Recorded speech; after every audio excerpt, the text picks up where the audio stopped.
Debout, Congolais, unis par le sort. Mesdames et messieurs, très chers internautes, bonjour, bienvenue dans votre chaîne Congo Kitoko Télévision. Dans cette émission Parlons Congo. On parle pour le Congo, pour les intérêts de Congolais, pour les intérêts du Congo. Aujourd'hui, un numéro spécial. On va parler sur la décision du ministre pour interdire vente à syllabus auprès des étudiants.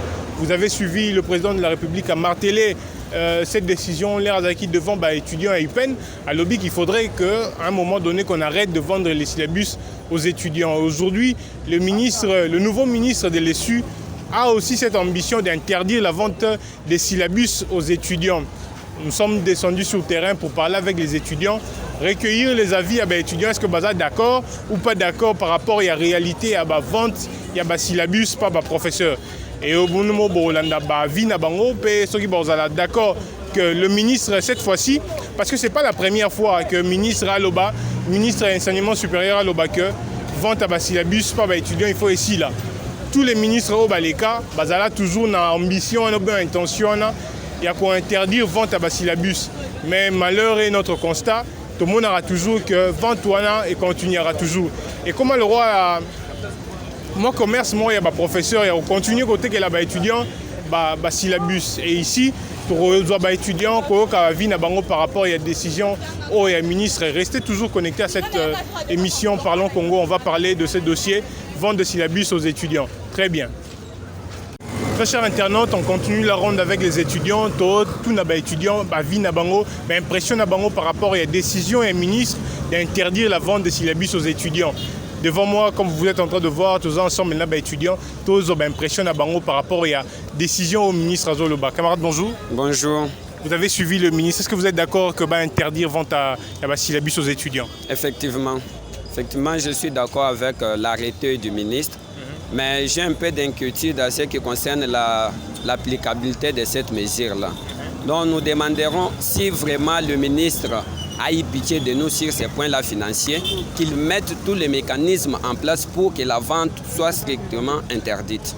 Merci beaucoup, camarade. Okay, camarade, bonjour. Bonjour. Vous aussi, de même, vous êtes contre la décision du ministre ou bien vous partagez l'avis du ministre?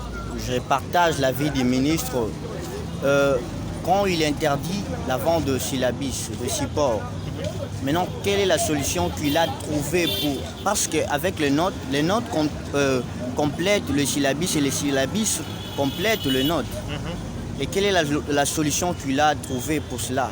On dit qu'on mettra pour vous la disposition du Wi-Fi gratuit pour travail. Wi-Fi gratuit, c'est une bonne chose. Et donc vous appuyez le ministre? Oui. Merci beaucoup, très chers internautes. Vous suivez vous-même les réactions des étudiants par rapport à la décision du ministre. Tout étudiant, qu'est-ce qu'ils... comme sentiment? Est-ce que Baza d'accord? Tout Baza contre avis il y a un ministre qui interdire vente à syllabus auprès des étudiants. Toujours continuer, on va parler avec les étudiants. Ici, nous sommes en révérend Kim, tous Solana, étudiants, bazo répondre à Bisso, toujours continuer et vous continuer toujours Olanda. Émission Nabino Parlons Congo, spéciale sur la décision du ministre pour interdire vente à syllabus. On continue toujours. Bonjour madame. Bonjour. On vous appelle comment? Limbaga Imata Beni. Madame Beni, est-ce qu'on peut avoir votre avis? Vous avez suivi le ministre de l'ESU qui demande en sorte que la décision d'interdire la vente de syllabus aux étudiants. Vous êtes d'avis? Par rapport à la chose, je pourrais dire que ça va beaucoup booster beaucoup de choses et ça va vraiment mener du mal de notre côté. Ça serait bien pour dire, mais de notre côté en tant qu'étudiant, ça va vraiment amener beaucoup des effets. Exemple, lorsqu'on prend le cours pendant les séances du cours avec le professeur dicte les cours un peu plus rapidement. Et pour compléter les notes, tout le monde n'a pas la même capacité de pouvoir noter. Tu peux manquer de copies, manquer de notes, ou bien tu n'as pas bien entendu ce que le professeur est en train de dicter. Et avec les ouvrages, ça nous permet de pouvoir compléter les notes, ça nous permet aussi d'avoir d'autres informations que le professeur n'a pas signalées pendant le cours. En disant qu'on ne doit plus disponibiliser le support, cela va aller en la contrainte de notre formation. Et ça ne va pas nous permettre à évoluer. Voyons un peu les autres pays, comment ils font. Les étudiants aillent dans la bibliothèque. Camarade, bonjour. Bonjour. Tonto et Bavinayo par rapport à la décision et un ministre d'interdire la vente des syllabus aux étudiants. Avinayo et Zani. Bon, à mon avis, la vie dans le bac est mauvais. C'est mauvais parce que, deux fois, comme moi par exemple, de nature, je ne suis pas une personne qui écrit beaucoup.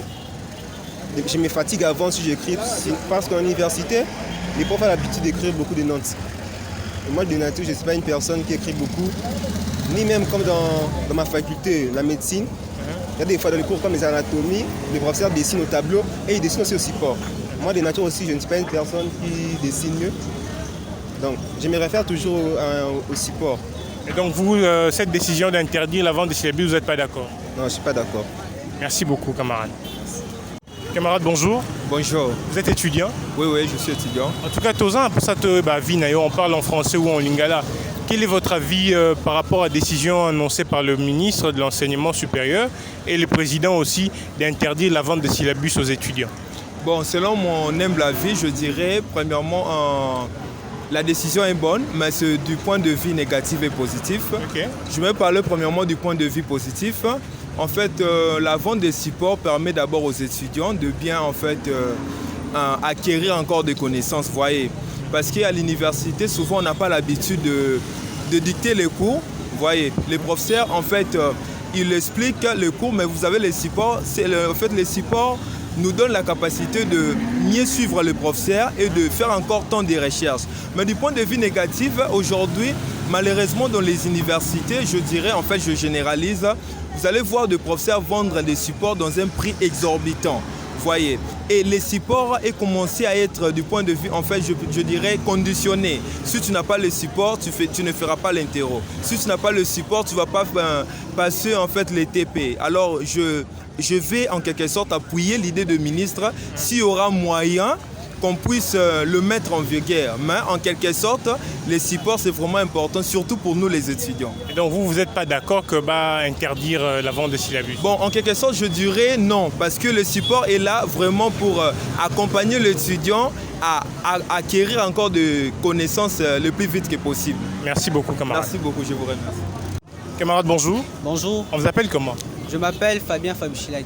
Fabien, nous sommes là pour savoir quel est votre avis si aujourd'hui le ministre décide d'interdire la vente des syllabus. Vous direz quoi? Bon, d'abord, je serai contre cela parce que le support, c'est un supplément des notes. Ça complète les notes que l'étudiant a. Il y a aussi des détails bien précis qui peuvent aider aussi à l'étudiant d'ajouter un plus sur sa connaissance. C'est un peu ça, je serais totalement contre l'arrêt des ventes de support. Alors lorsqu'on conditionne la passation de l'interro ou bien de l'examen par l'achat de ces syllabus, vous serez toujours contre? Bon, dans ce cas-là, je serais un peu contre parce qu'on ne doit pas obliger quand même l'étudiant à acheter le support. Ça doit être la volonté de chacun. Donc je serais un peu contre si l'on mettait la dispensation, pour faire l'interro, on doit seulement avoir le support. Je serais contre cela. D'accord, merci. Vous êtes dans quelle faculté? J'ai économie. Merci beaucoup, Fabien. Merci. Madame, bonjour. Bonjour, On vous appelle comment? Eliane Mikina. Madame Eliane, est-ce que vous avez suivi le ministre par rapport à la vente des syllabus aux étudiants? Oui, je l'ai suivi. Vous avez un avis par rapport à ça? Bon, je pense que ce qu'il a dit, il aurait fallu qu'il consulte tout le monde, puisque les syllabus, c'est un matériel didactique. Il nous aide à étudier en profondeur en ajoutant ce que le professeur a dit dans l'auditoire pour réussir. Prenons le cas de certains étudiants ici à l'université. Ils ne prennent pas le temps d'aller dans des bibliothèques pour approfondir la matière. Les syllabus nous aident en quelque sorte d'approfondir et avec les références que le professeur met sur des livres qu'ils ont déjà eu à parcourir pour élaborer ces supports, ça nous aide à faire des recherches sur ces auteurs-là et en savoir encore plus. Donc pour moi, qu'ils revoient un peu ces trucs-là. Mais lorsque les professeurs arrivent à conditionner l'interrogation, l'examen par l'achat de ces syllabus, c'est pas aller un peu loin? Là, c'est aller un peu loin. Ils ont aussi tort de conditionner la réussite par rapport à l'achat du syllabus. Mais à un certain moment, on pourrait peut-être le comprendre puisqu'ils se disent qu'ici, il y a cette mauvaise manie de ne pas lire. Ils stimulent un peu les étudiants à avoir cette culture de la lecture. Donc la condition, c'est pour stimuler les étudiants. Je ne dis pas que c'est pour stimuler les étudiants, mais ça pourrait se justifier par le fait qu'ils voudraient stimuler les étudiants. Merci beaucoup, madame. Merci. Merci beaucoup, très chers internautes. On continue toujours notre série avec les étudiants. Président, bonjour. Bonjour. On vous appelle comment? David Serge Kassanda. Monsieur David, on peut avoir votre avis par rapport à la décision du ministre d'interdire la vente des syllabus?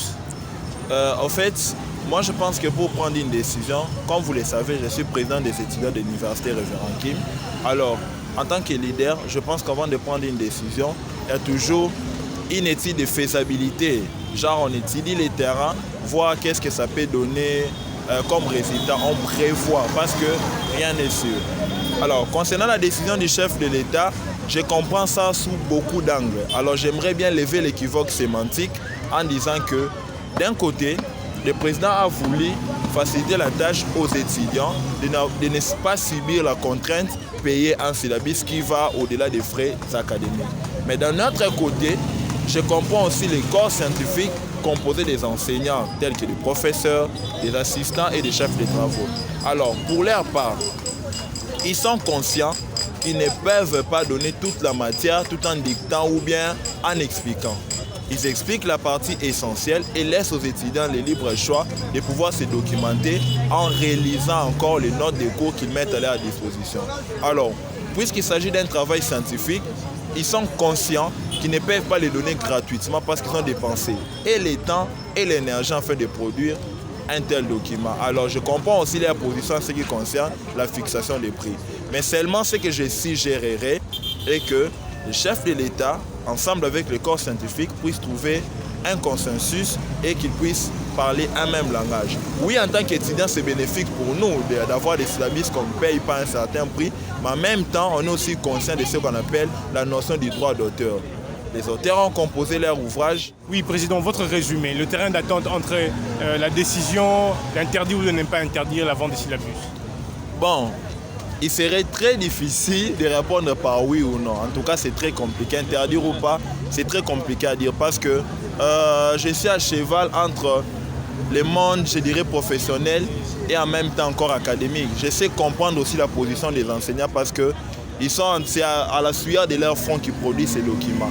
Alors, je suggérerais que l'État congolais puisse prendre en charge les coûts de production des syllabus. Alors, ils peuvent faire comment? Si l'État congolais n'a pas suffisamment de moyens, parce qu'on doit voir aussi le contexte pandémique, de pouvoir payer les droits d'auteur aux enseignants par rapport à la production de leurs syllabus.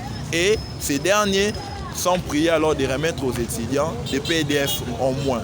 Comme ça, les étudiants eux-mêmes, sans contrainte, peuvent imprimer ou pas. Parce que d'autres sont très habiles quand il faut lire sur l'ordinateur. Alors, ils peuvent imprimer les syllabus et utiliser. Mais ce que nous voulons, c'est qu'on ait une formation de qualité. Et le fait qu'on nous octroie des syllabus enrichit notre bibliothèque et notre documentation. Merci beaucoup, Président. Je vous en prie. Mesdames et messieurs, très chers internautes, vous avez suivi les réactions. Les étudiantes ont parlé concernant le dossier. Oh, il y a décision et un ministre d'interdire la vente de syllabus aux étudiants. Les avis ont été partagés. Les étudiants qui vraiment partagé. Ils sont d'accord. Ils sont d'accord. Ils sont un peu copier sa proposition. Comment on peut améliorer cette décision. Les autres sont allés un peu plus loin pour dire que ce n'est pas possible en ce moment d'interdire directement vente à syllabus parce que des fois, les professeurs, quand ils sont dans la salle, ils dicter cours, moins rapidité, comme ils ont raté, ou bien il y a des manques de notes. Et ça sera un peu difficile pour les bango et aussi ça, copie na bango correctement. Il y a un peu moyen le ministre ensemble avec les professeurs va retrouver terrain d'attente pour que décision et Tchabango na difficulté. Mesdames et messieurs, nous étions très contents parce que Bozaki et Belé Bo landa émission Nabino. Parlons Congo, dans la chaîne Congo Kitoko Télévision. Abonnez-vous et partagez cette émission. Nous serons très contents parce que Toyebi Gezali Solo à Congo et les étudiants pour Nabiso Congo. Restez toujours connectés à cette émission. Au revoir. Debout.